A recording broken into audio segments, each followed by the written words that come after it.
And that's one of the reasons I was super excited to talk to you about today, because as you know, we're about to premiere our 5th documentary feature film, and it started after my Ironman race last year. It was like a month after, and Dennis McKenna was like, Brian, come down to Costa Rica. We're going to do these ayahuasca ceremonies. Bring your film crew and let's go. Cool. And I was resisting because I was just like, I don't know, are we going to make a movie? I don't want to make another ayahuasca movie. We've all seen too many ayahuasca movies. And I was like, I don't want to do that. Now, we've been talking about psychedelics and plant medicines for 7 years. And so, you know, we know these things, but I didn't want to go down there just to do it. But we did it anyways. Mm-hmm. And I ended up having the second ceremony was the most profound experience of my life, something that taught me so much and also reminded me that for me, ayahuasca is the mother of all psychedelics. It's the one that gives me lessons. It gives me 10 commandments. You know, because this is exactly what you need to do. Talk about training wheels and tuning forks. I mean, it was really, this is what you need to do. And towards the end of the ceremony, she said, let's review what you will not forget tomorrow. Oh, no way. Let's go back to these 10 things. And that's something I always get. I don't get with psilocybin. I definitely don't get with DMT. So it was profound. And of course, I get dropped back in London way too soon, like literally a day after that last ceremony, and dropped into the madness of what we do here. And now it's time for me to integrate. And I'm telling my wife all of our future and her new role in this whole new reality, of course, that I've seen crystal clear. I'm telling my team that as well. And of course, it doesn't work like that, the way you just described it, because we have these atom bombs and now I'm back to the laundry, right, after the ecstasy. So we kind of show this whole process, and also I'm trying to figure out how the community plays in on this. And this is where, you know, your upcoming book plays in. Like, how do we interact with each other? How do we deal with things that feel like they've been weaponized, like climate change, where what is going on? I don't know. Something's going on. It doesn't feel right. But I don't know. People are getting angry and they're divided over it. And so I'm doing all of this. And then, of course, my childhood traumas come up as well. So you're 7 years old, your parents are divorced, and this always comes up with me in these ceremonies, and it's limiting me. So I end up flying back to San Diego and getting both my parents on camera and asking them about the divorce.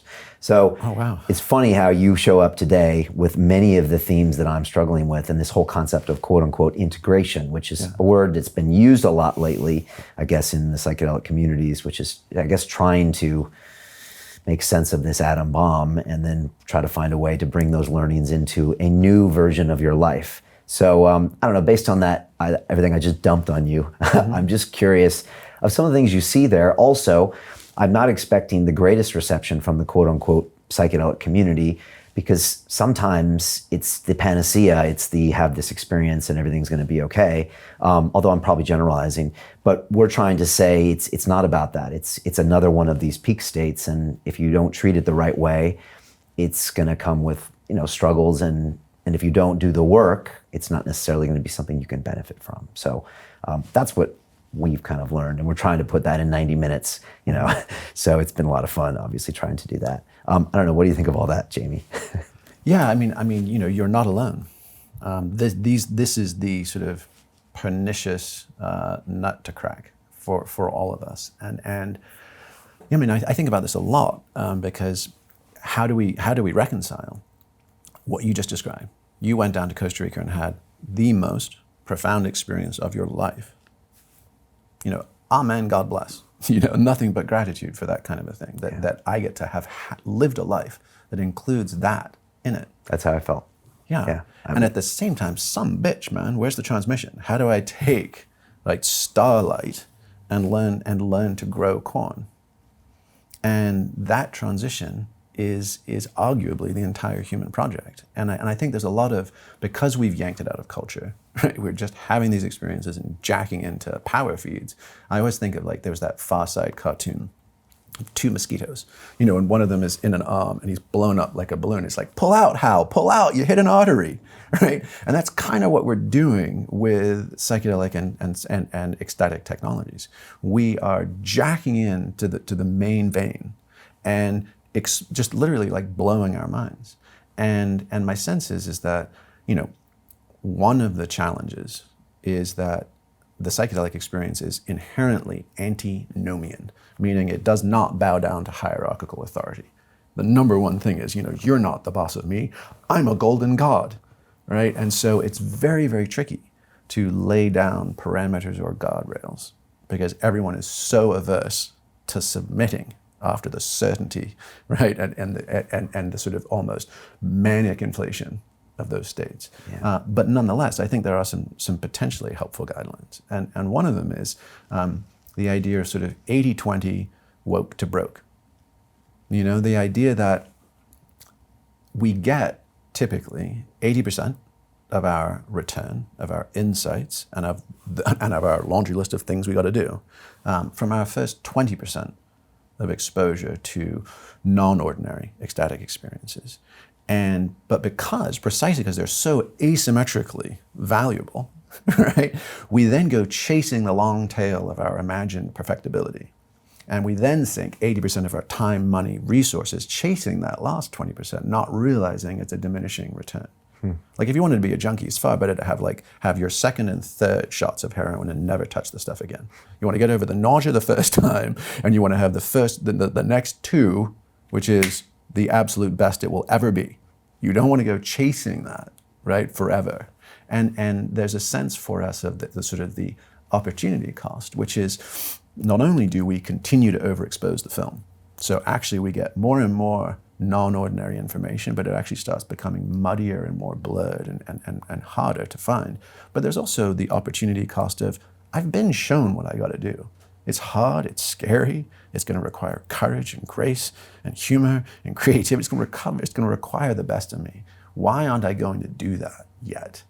I'm still going back to the wishing well for double, triples, quintuple confirmation of the thing I actually already know in my bones I got to go do. So some respects it's stalling, and the other respect is there's the opportunity cost, which is I now know enough to remember what I've forgotten and what I'm here to do. Shouldn't I be lending my hand to my brothers and sisters behind me that are just struggling to get their heads above water?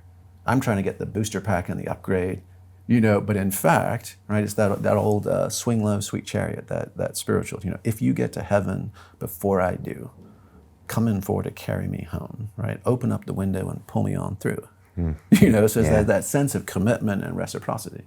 So my thinking on that is that 80-20 woke to broke is enough. We don't actually have to go back and completely iron out our childhood traumas. We don't have to constantly go back. The idea that there is some state in the future, not yet, where I will literally float above this mortal coil and all the density and the heartache, I think is fundamentally misguided and can become narcissistic and solipsistic. We literally just crawl up our own assholes and get lost in the infinite reflections. Right. And I was thinking about like Navy SEAL operators. We've had the honor to work with some of those guys and really get to understand how they work. And I think, holy shit, they come back off deployment and they're banged up, right? And they go back and whether it's the mind gym or the other things that they used, they're actually powering themselves back up. But the moment they are good enough, they want to be redeployed because they are committed to their mission.